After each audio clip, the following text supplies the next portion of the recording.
devotee who has undergone spiritual initiation, Diksha, and is engaged in worshipping the deity, and one should associate with and faithfully serve that pure devotee who's advanced in undeviated devotional service and whose heart is completely devoid of the propensity to criticize others. Okay, so intermediate class devotees, you can actually recite the verse and read the translation. Maybe start with Divesh Mataji, please. Yes, Hare Krishna, Prabhu. Okay, start anyone of you. Krishneti yasya giritam manasa driyeta dikshasti seta pranatibhischa bhajantam isham shushrusya bhajan vidnyam adnyayam anya nindadishunya ridam ipsita sangalabdya. Translation: one should mentally honor the devotee who chants the holy name of Lord Krishna. One should offer humble obeisances to devotee who has undergone spiritual initiation, Diksha, and is engaged in worshipping the deity. And one should associate with and faithfully serve that pure devotee who is advanced in undeviated devotional service and whose heart is completely devoid of the propensity to criticize others.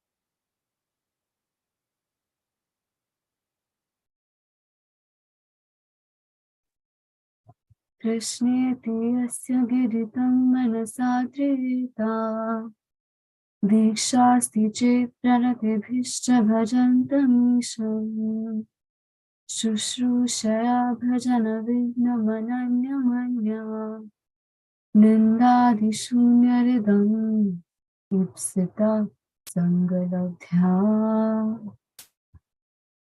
One should mentally honor the devotee who chants the holy name of Lord Krishna. One should offer humble obeisances to the devotee who has undergone spiritual initiation, Diksha, and is engaged in worshipping the deity.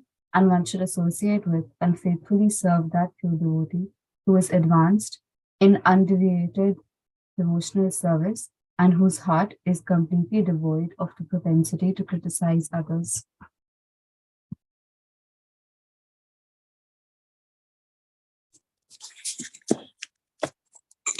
Krishneti yasya giritam manasa driyeta dikshasti chet pranatibhischa bhajantamisham shushrusaya bhajana vigyam ananyam anya nindadishunya ridam ipshita sanga labdhaya. One should mentally honor the devotee who chants the holy name of Lord Krishna. One should offer humble obeisances to the devotee who has undergone spiritual initiation and is engaged in worshipping the deity. And one should associate with and faithfully serve that pure devotee who is advanced in undeviated devotional service and whose heart is completely devoid of the propensity to criticize others. Okay, thank you, devotees. So yeah, please practice actually singing this verse, in that meter. It's very beautiful verse. So more we practice, I think it's get better. So we will start now actually the purport where we left off last time. So I think we stopped on the last page 2, I think starting with where it says that therefore in Chaitanya Charitamrita, in Madhya Leela, chapter 22, verse 64, it is said, Shraddhavan Janahaya Bhakti Adhikari Uttam Madhyama Kanishta Shraddhanusari. So that's where we stopped last time. So we'll start actually reading and we'll continue the discussion. So who would like to volunteer to read today, please?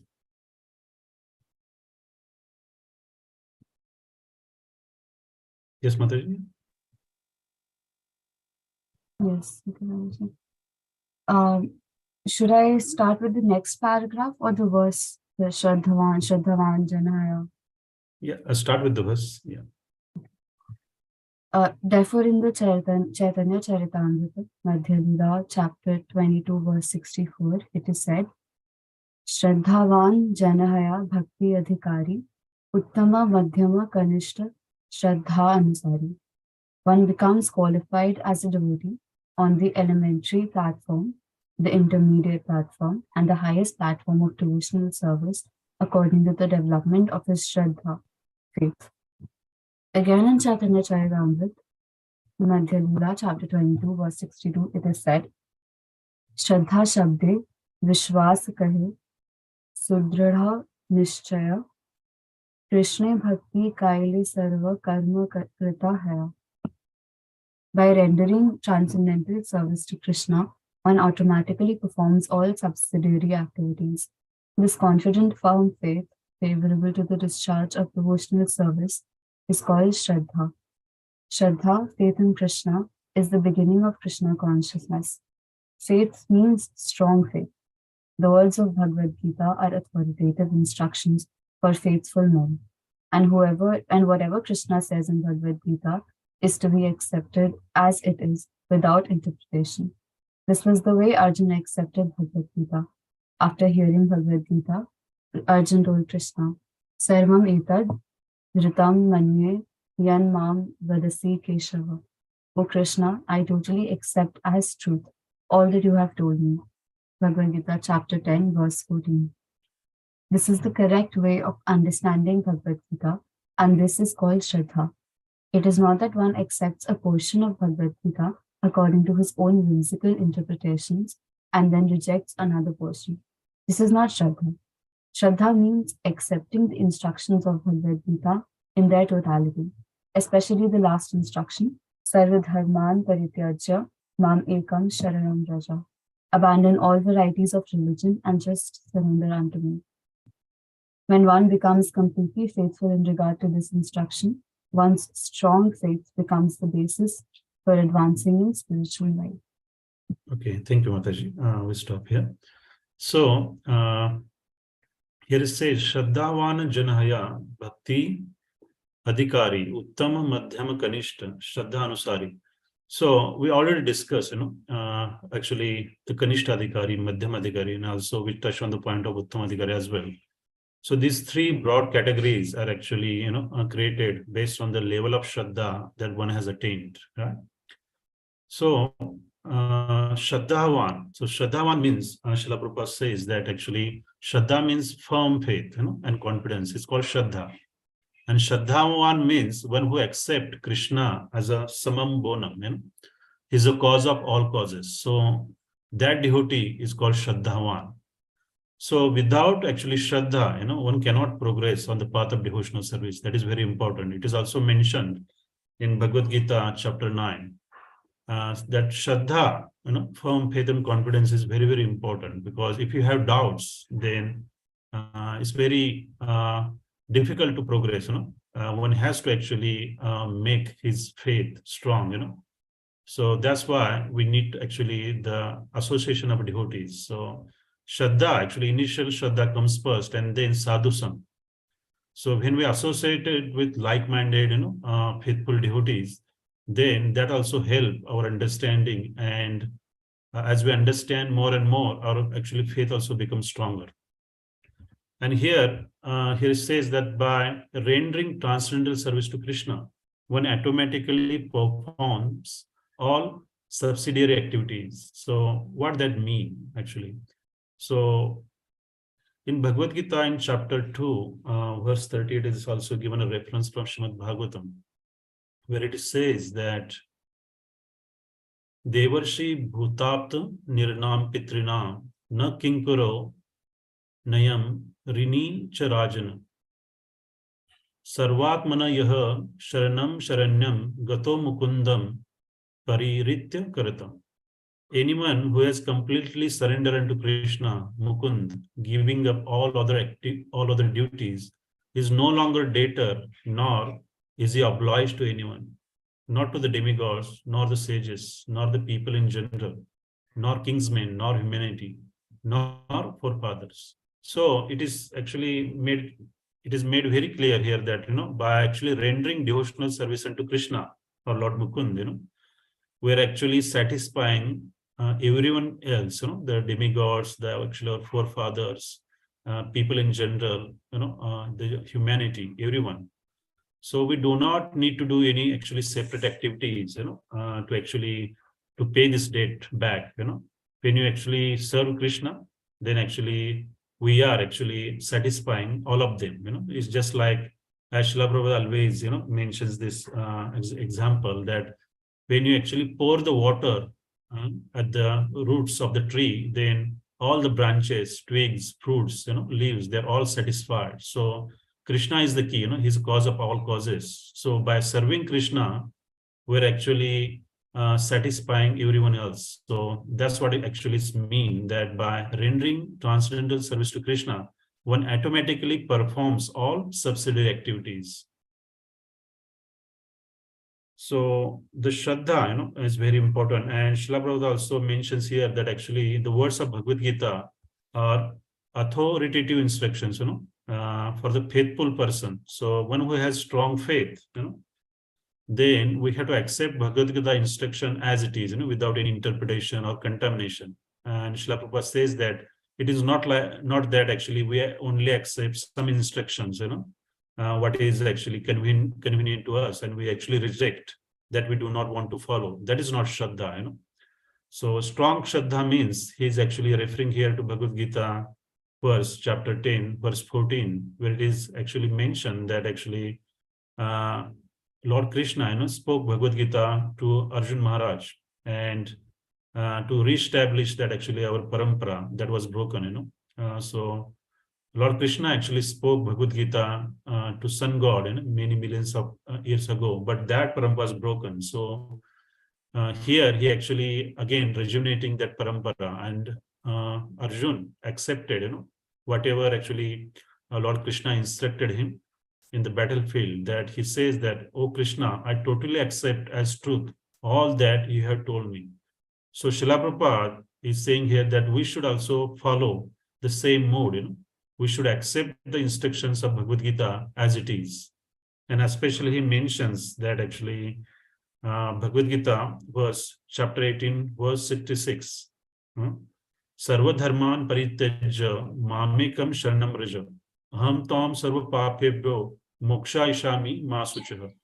So here Lord Krishna boldly declaring here that actually if we give up all this actually our occupational duties or different religions or the activities that we perform, and if we surrender unto the lotus feet of Lord Krishna, then he gives assurance that he will actually deliver us from all the sins that we have committed in past lives or this life, and he will protect us. So we have to actually have firm faith in these instructions, and we try to implement this instruction in our actually in our lives. Then our Shraddha will become stronger and stronger, and as Srila Prabhupada says here, it will become the basis for us to actually progress or advance on this path of perfection.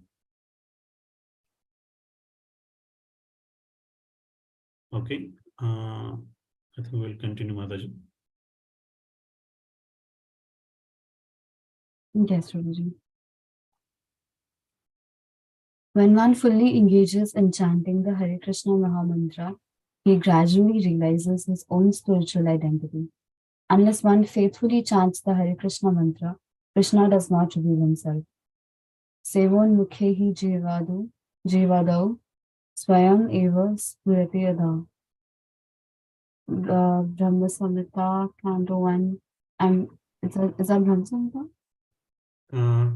Bhakti Rasamrit Sindhu. Oh, sorry, Bhakti Rasamrit Sindhu. Yeah. Part 1, Chapter 2, verse 234. We cannot realize the Supreme Personality of Godhead by any artificial means. We must engage faithfully in the service of the Lord. Such service begins with the tongue.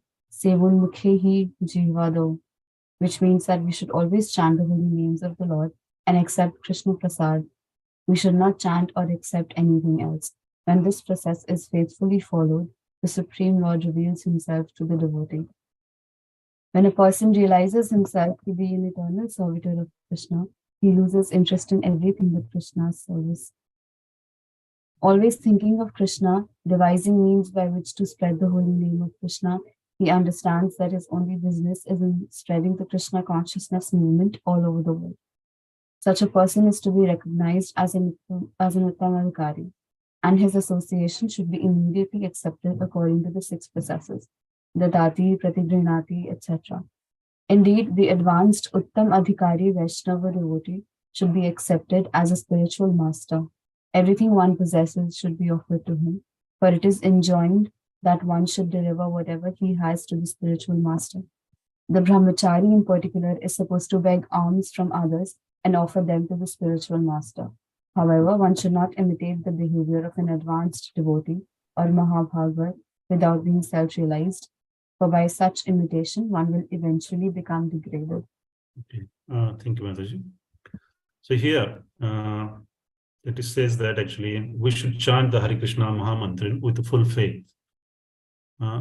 Unless we chant the Hare Krishna Mahamantra with a full faith and sincerity, and without any disturbances, it is very hard that actually we realize Krishna. And he says Krishna does not reveal himself, So even in Shishtastakam, it is said that actually, unless, we chant sincerely, and it is the process is given here, how to actually chant without committing any offenses. And we already also discussed the part that the 10 offenses to holy name. So when we actually focus on those instructions, and we make sure we are not committing any offenses and we are very attentive while chanting, then I think it will definitely purify our heart slowly, and then probably Krishna will reveal, slowly according to the level of our surrender. Here it says that Sevan Mukehi Jivada Swayam Eva Spurti Adaha. So this is a reference from Bhakti Rasamrita Sindhu.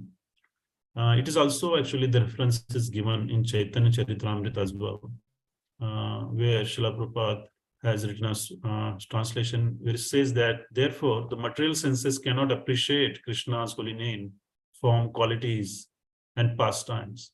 When conditioned soul is awakened to Krishna consciousness and renders service by using his tongue to chant the Lord's holy name and taste the remnants of the Lord's food, the tongue is purified. One gradually comes to understand who Krishna really is. So, what Srila Prabhupada is saying here, that we cannot understand Krishna by our material senses, right? So, our material senses, as we all know now, that they're imperfect. And with the imperfect senses, we cannot see properly. And that's why we need to actually follow our spiritual master, our Shiksha Guru, our Diksha Guru. Because unless we hear the truth from authorized source, we do not understand or we do not see the real thing. So actually, we have to follow our parampara. So even towards the end of the paragraph, it is said that one should not imitate. We'll come to that point of Mahabhagavat, that when we should not imitate, we should actually surrender, sincerely, so as Anusharan. And if we do that, and we actually accept the instruction given to us by our Shiksha Guru or Diksha Gurus, then, and we try to implement them practically in our lives, then I think we will actually, our lives will be purified and our senses will be ultimately purified. Then we can able to actually appreciate, Krishna's holy name, his form, qualities, his pastimes. Otherwise, it's very difficult, Even in Krishna, in Bhagavad Gita, he says that, he's all pervading, he's everywhere. Even in the smallest item, he's present, but we cannot see him because our senses are actually contaminated. So we cannot see him. But Srila Prabhupada actually says that it is mentioned in Brahma Samhita that Premanjana Churita Bhakti Vilochena Santaha Sadaiva Hridayeshu Vilokayanti. One can see Supreme Personality of God at Govinda always within himself and outside himself if one has developed the transcendental loving attitude towards him. So, the only way to understand and see Krishna is through the living devotional service. So that's why it is said that devotional service starts with our tongue. We chant Krishna's holy name and we accept his prasad, and that will purify our tongue. And when we say prasad, yes, it's a prasad, it's food as well, which is offered to Krishna. But prasad is also the mercy that we receive from our parampara, or the instruction that we receive. So if we actually accept those instruction and we try to implement sincerely, then our lives will be purified. And that is actually real devotional service. And then, as Srila Prabhupada says that, Premanjana Churita Bhakti Vilochen. So when we actually apply this anjan, the ointment of love towards Krishna, then we can see Krishna 24/7.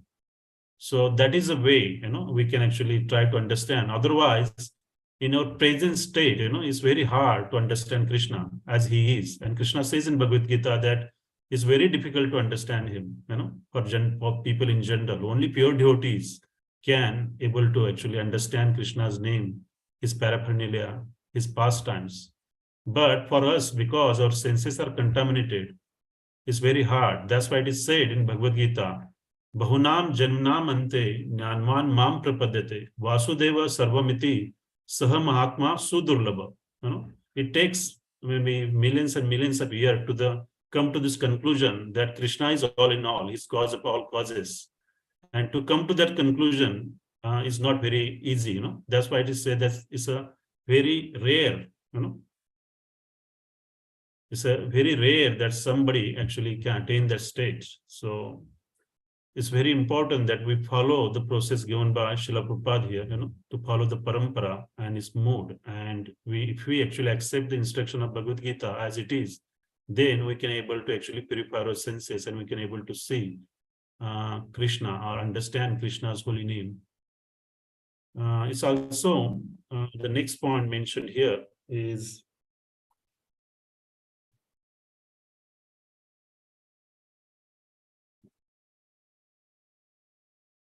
here is referring that such a person is to be recognized as Uttamadhikari, right? So when a person realizes himself to be eternal servant of Krishna, he loses interest in everything but Krishna's service, always thinking of Krishna, devising means by which to spread holy name of Krishna. He understands that his only business is in spreading Krishna conscious movement all over the world. Such person is to be considered as Uttamadhikari. So here information is given, the Uttamadhikari. And his association should be immediately accepted according to the 6 processes. So Datati Pratigrahanati. So we already actually studied that verse. And we know actually, the process. So the association of Uttamadhikari must be sought.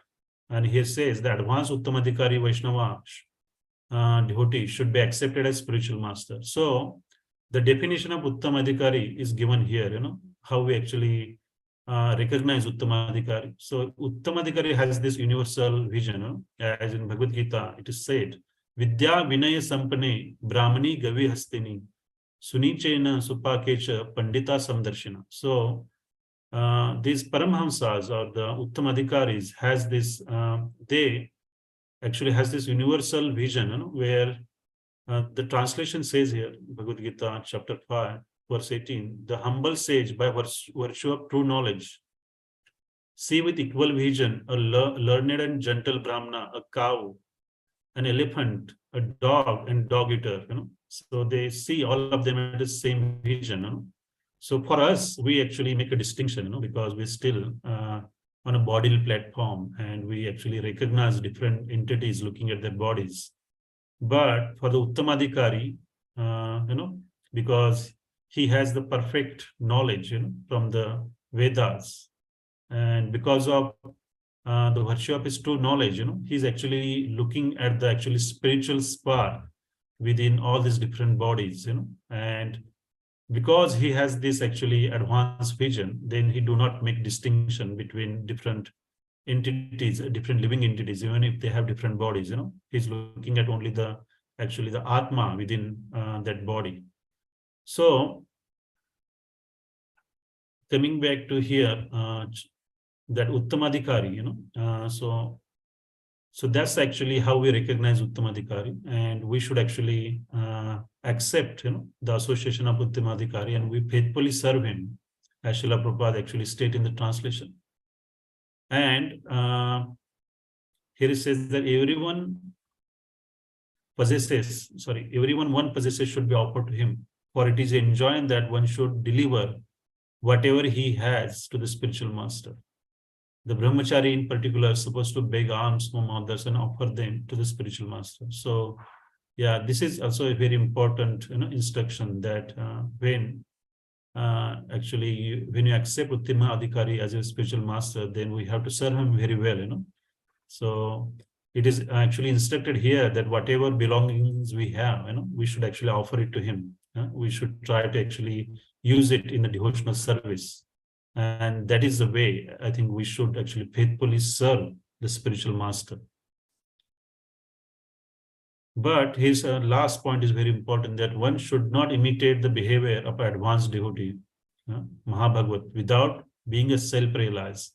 For such imitation, one will eventually become degraded. So imitation is not very good, So that's why I think Sanjay Prabhu is also very nicely actually discussed this point in the previous text, that the point of anukarana and anusharan. So we should not do anukaran. So that's basically imitation. That's what children do. They observe the adults and they try to imitate the same things. But here we should focus on anusharan. We have to actually surrender and accept their shelter. We try to follow their instruction, try to follow in their footsteps. So this actually point is also discussed in Shri Ishopnishad as well, where it is actually refers to anupashyati, where it is said,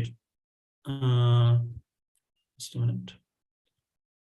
The meaning of word anupashyati is given there, and it says anu means to follow and pashyati means to observe. The word anupashyati means one should not see things as he does with the naked eye, but should follow the previous acharyas.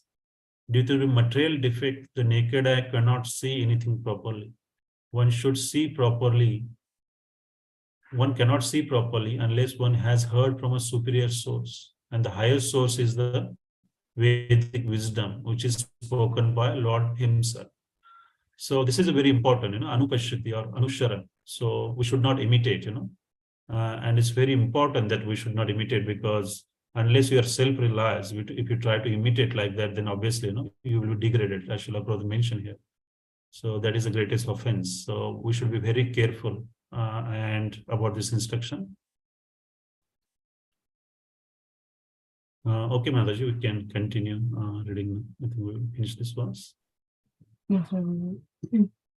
In this verse, Srila Rupa Goswami advises the devotee to be intelligent enough to distinguish between the Kanishta Adhikari, Madhyam Adhikari, and Uttam Adhikari.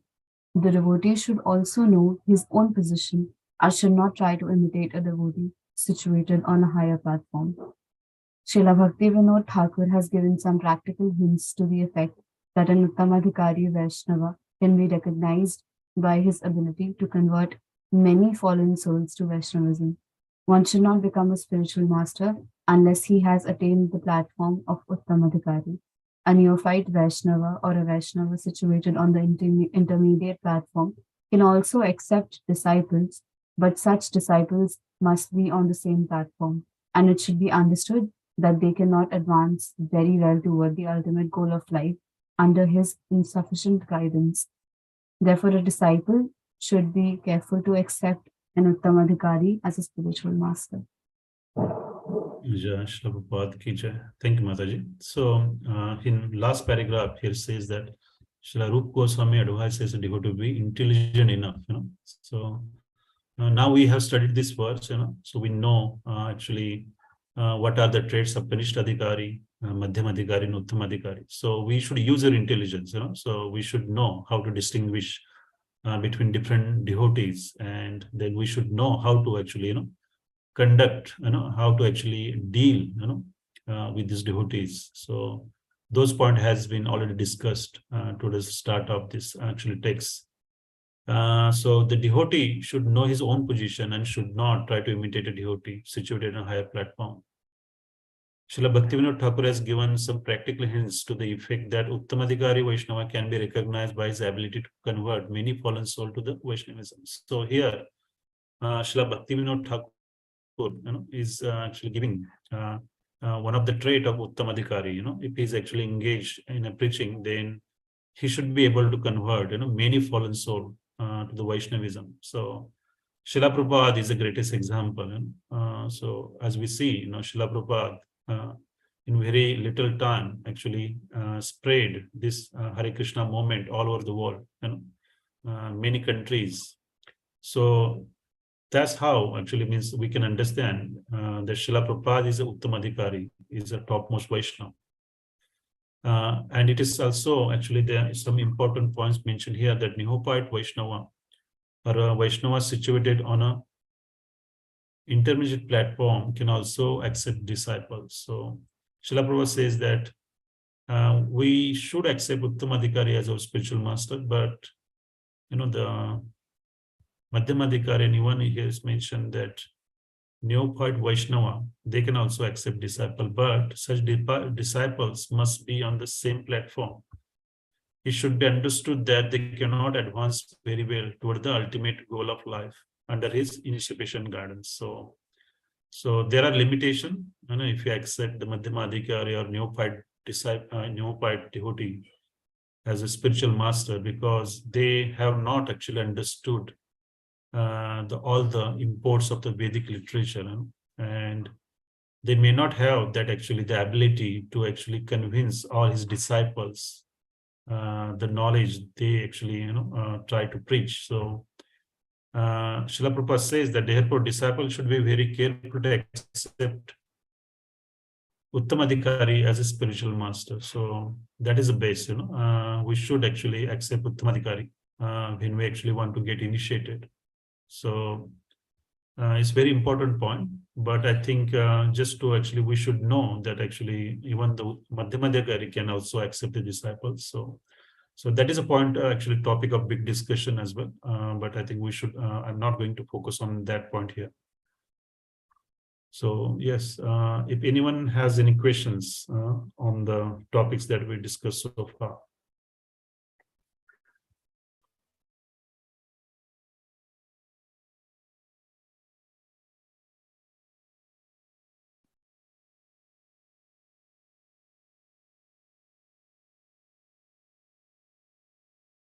Okay. Okay. Thank you, devotees, and thank you, Amrish Prabhu, for giving me opportunity to speak on this verse. I think we should conclude here today.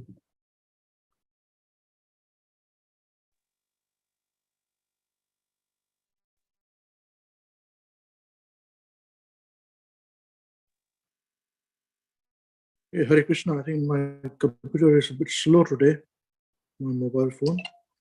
Okay, all right.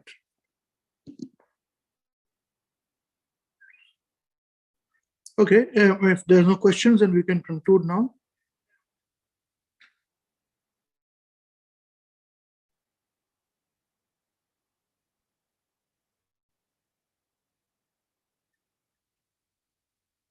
Yes, Prabhuji, yes. Yeah. Okay, then. Thank you very much. Hare Krishna. So we'll stop the recording in YouTube now, and we'll start back in about 18 minutes or so. So we also can take a break, and please come back exactly at 6 o'clock New Zealand time. Okay, Hare Krishna. Thank you very much, Prabhu.